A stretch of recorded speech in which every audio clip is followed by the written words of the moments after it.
बहुत समय पहले की बात है। पहाड़पुर नाम का एक गांव था और उसी गांव में रूही नाम की एक लड़की अपनी बूढ़ी माता के साथ रहती थी। वो लोग बहुत गरीब थे। उनके पास कभी कभी तो खाने के लिए अन्न भी नहीं होता था। रूही का दिल बहुत अच्छा था। वह हमेशा दूसरों की मदद करती थी। उसके पास खाने के लिए अन्न हो या ना हो, वह हमेशा चिड़ियों और पक्षियों को अन्न जरूर दिया करती थी। उसी गांव के पास एक जंगल था। बुजुर्गों का कहना था कि उस जंगल में एक पेड़ है और यदि उस पेड़ के पास जाकर सच्चे मन से अपनी मनोकामनाएं मांगी जाएं तो वे जरूर पूरी होती हैं, क्योंकि वहाँ एक इच्छाओं को पूरा करने वाली परी रहती है। एक दिन रूही अपनी प्यारी सहेली के साथ गांव के बाहर हरे भरे मैदान में खेल रही थी, जहां हल्की ठंडी हवा चल रही थी और चारों ओर फूलों की खुशबू फैली हुई थी।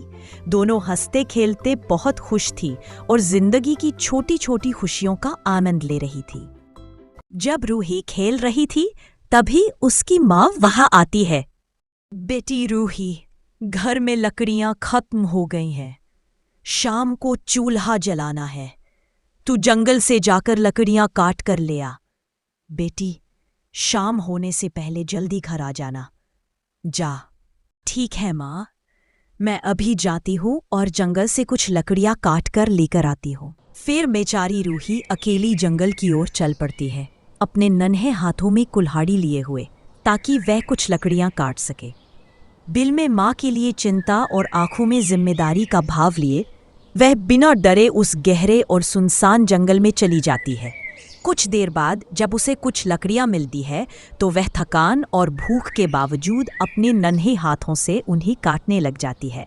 उसके माथे पर पसीना था, लेकिन दिल में अपनी माँ के लिए प्यार और घर की चिंता ने उसे हिम्मत दी। फिर एक दिन की बात है जब बारिश बहुत तेज हो रही थी।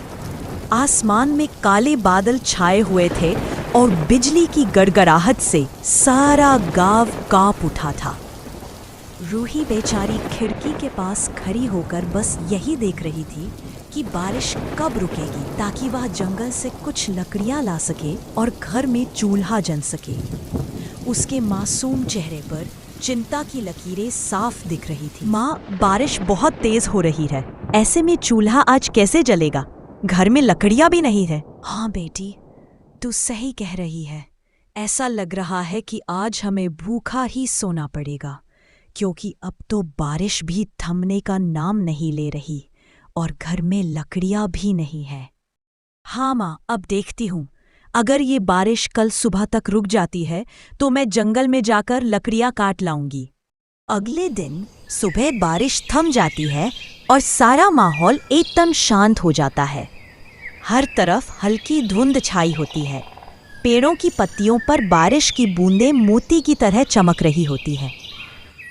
अगले दिन सुबह सुबह ही रूही जंगल की ओर निकल जाती है लकड़ियां काटने के लिए।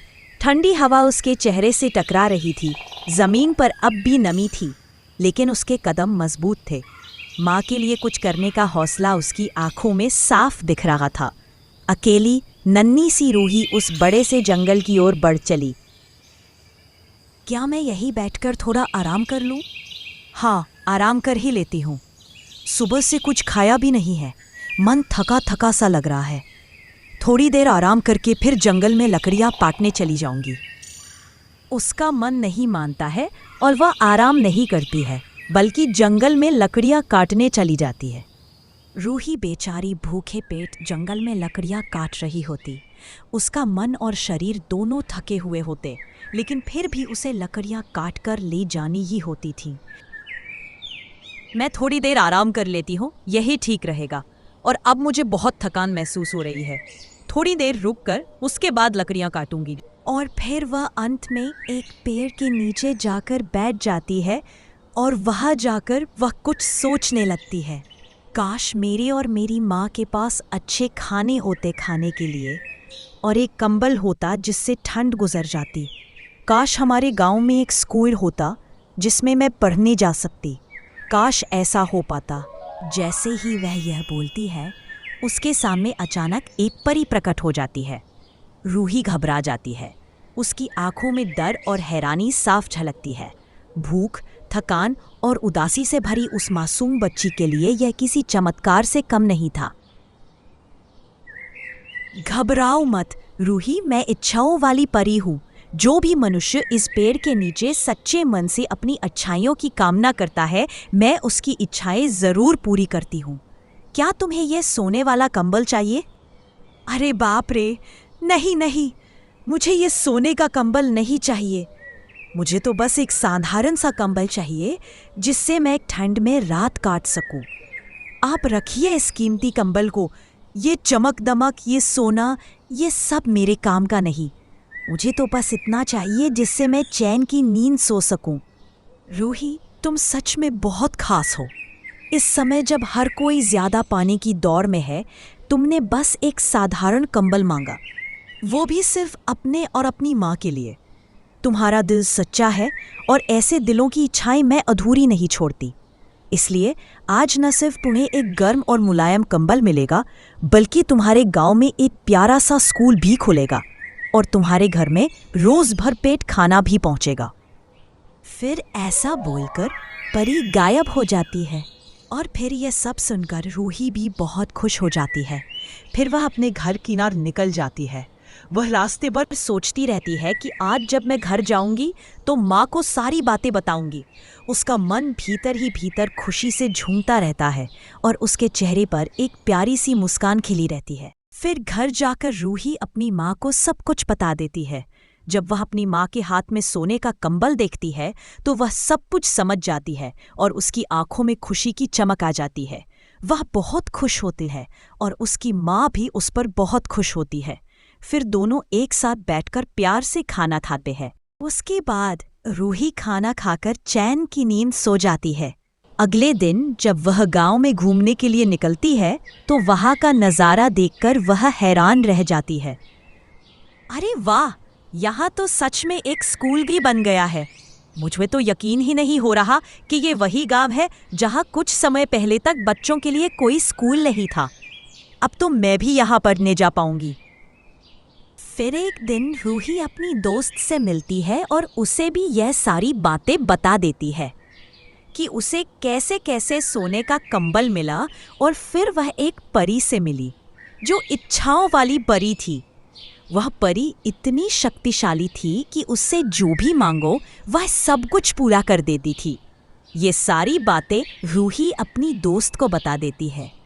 फिर रूही की दोस्त अपने घर चली जाती है और वहां जाकर वह अपनी माँ को यह सारी बातें बता देती है। पता है माँ, रूही रातों रात अमीर हो गई। उसी ने मुझे ये सारी बातें बताई हैं। वह जंगल में गई और वहां एक परी से अपनी सारी इच्छाएं बताई।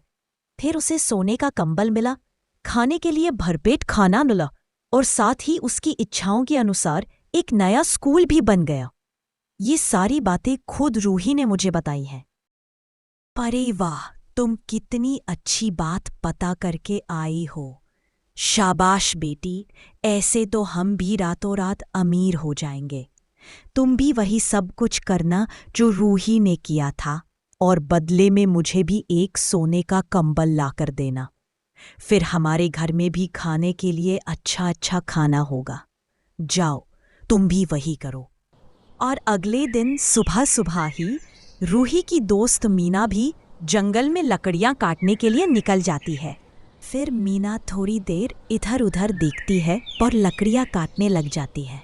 मीना के लिए लकड़ियां काटना बहुत मुश्किल काम था। वह थोड़ी ही देर में थक जाती है और लंबी लंबी सांसें लेने लगती है और फिर वह उसी पेड़ के नीचे जाकर आराम करने का सोचती है जिस पेड़ के नीचे रूही जाकर आराम कर रही थी। और उस पेड़ के नीचे बैठकर वह भी उसी तरह से अपनी इच्छाएं मांगने लगती है। मेरे पास एक सोने का कंबल होता, खाने के लिए अच्छे अच्छे पकवान होते और एक सुंदर घर होता जिसमें नौकर चाकर लगे रहते पर मेरी माँ और मेरी सेवा कर रहे होते। काश कि ये सब हो पाता। अभी उसके सामने अचानक से इच्छाओं वाली परी प्रकट हो जाती है। मैंने तुम्हारी इच्छा सुन ली है। क्या तुम्हें ये कंबल चाहिए? लगता है तुमने ध्यान से नहीं सुना। मुझे ये साधारण कंबल नहीं चाहिए, मुझे सोने का कंबल चाहिए। मुझे सोने का कंबल लाकर दो, समझी? फिर थोड़ी देर परी सोचती है और समझ जाती है कि यह लड़की लालची है।